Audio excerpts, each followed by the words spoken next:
All right. Verse 2, Matthew 7. For with what judgment you judge, you will be judged. And with the measure you use, it will be measured back to you. And why do you look at the speck in your brother's eye, but you do not consider the plank in your own eye? Or how can you say to your brother, let me remove the speck from your eye, and look, a plank is in your own eye? Hypocrite. Hypocrite. Jesus does not like hypocrites. First remove the plank from your own eye, and then you will see clearly to remove the speck from your brother's. Do not give what is holy to dogs, nor cast your pearls before swine, lest they trample them under your feet and turn and tear you to pieces. Okay? So if we look at verse 1, it says, judge not that you be judged. And then we read in verse 6, it says, do not give holy to dogs, nor cast your pearls before swine. What is Jesus talking about in verse 7 or verse 6? What's Jesus talking about? Do not cast your pearls before swine? Is he really talking about throwing stuff in front of pigs? Is he really talking about dogs? Or is he talking about people? So if he tells me not to judge people in verse 1, how am I to begin to decide on who is a pig and a dog? That kind of seems counteractive, doesn't it?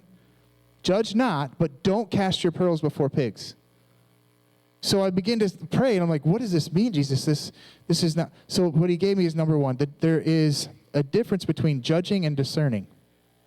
So when we remove the plank, we can then see the speck. He does not say not to remove the speck or to aid in removing the speck from your brother's eye. He says to remove the plank from your own eye first.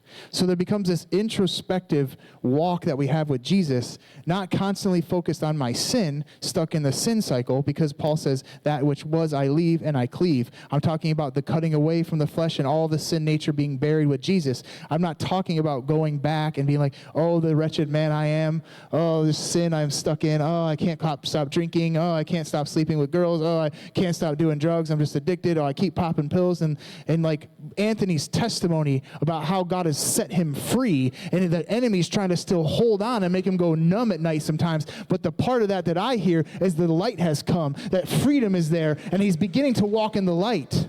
So the Lord is removing the plank from your own eye so that you can begin to see other people who may be struggling with addiction and identity, so that you can help them remove the speck from their eye. So there's a 12-step program, AA, NACA, all that stuff, right? Sexaholics Anonymous. And like they have this process where people need to take a year or however long it takes for them to go through the process, and then they help somebody else go through the process. That's why I love Gabrielle's talking about the refine. We're going to go through the process, and then she's going to help make disciples.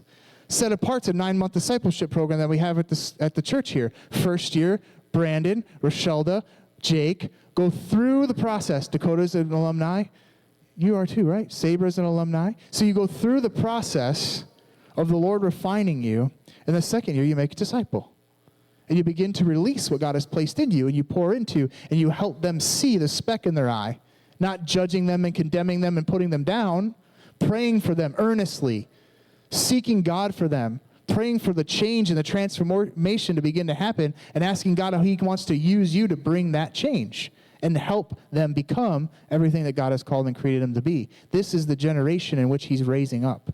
In Zephaniah 3:14, help me, dictionary man, he said he's purifying a people, he's purifying a language. There's a purification process of God's people. And I believe this is the time that we're in right now, where he's going to begin to purify a people and purify a language. So when all the confusion is going on out there, we have a clear, truthful message that cannot be shaken. Okay? I'm going to go back into it again because this is an important time right now that we're living in, you guys. If you were born with a male part, you're a boy. If you were born with a female part, you are a girl. There is nothing you can do mutilating your body to change the fact that someone has an X and a Y chromosome and somebody has an X and an X chromosome. We can talk about having a boy part owner and a girl part owner and no longer refer to people as male and female, and we can kind of begin to try to persuade and switch our ways into the thing and tiptoe around all these issues, or we can keep our language pure and our people pure with a pure, intentional heart of love to help shake the speck out of the eye. It's not going and removing it and picking it out and nitpicking. Removing the speck is not nitpicking. It's helping people be aware that they have a speck and helping them get it out of their eye. But I cannot see clearly with my plank because I'm not going to this community to tell them how wrong they are because I don't want to look at my own problems. This is a completely different form of ministry. High and lifted up is Jesus, not high up on our righteous, self-exalted religious platform where we like to sit and judge everybody. That's what Jesus is talking about. Judge not lest thou be judged. Remember what I've done for you and what I carried you through so that you can be moved with the same compassion that I was moved with when I went to the prostitutes and those who were on the outskirts of the town, and I ministered to them, and they said, look at this man who's dining with sinners.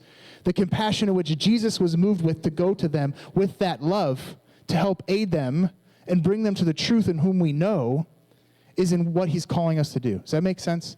You following me a little bit? So what does this cast your pearls before swine mean? Do not give what is holy to dogs. Do not cast pearls. Pearls take time. Okay? A little bit of sand gets inside of the clam or the oyster. I think it's oysters, right? And it disturbs the clam's tongue, and it begins to kind of roll it around in what's called nacre. And I don't know how to spell it. That's what it is. Trust me. And it begins to wrap layer upon layer upon layer of nacre around this sand until it forms a beautiful pearl. What was an agitation to this mollusk becomes something beautiful. Pearl. Pearls take time to develop, right? There's things that took time in your life to develop your character and who you are. It is part of your testimony. Those things in which God has taken time for does not necessarily need to be cast before everybody, okay? It does not mean that we try to discern whether or not this person is a dog or a pig, and I'm not going to share the gospel with them. The Bible says to go and share your peace. If they do not receive you, then you dust your feet off and proceed to the next town.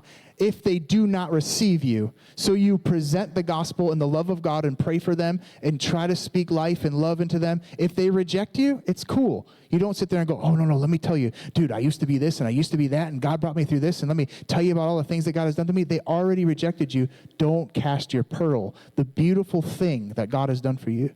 Don't go into the depths and the richness of God's holiness to somebody who has just completely rejected you. If we read on in verse 6, it says, because they will just gobble it up and trample it under their feet. So I'm not going to stand up in front of a group of 3,000 people and share them the most intimate and intricate details of my testimony of what God has brought me through, because that brings me back to the point where men will trample on that to try to jockey for a position to take you down. We see that so often in a lot of these leaders and worship leaders who fall and fail. Instead of focusing on all the things that they've done well and encouraging them and trying to pick them back up, we're a cancel culture. Shut them down, shut them up, get them out of here. Where is the rebuilding in that? You don't have to tell everybody everything about you.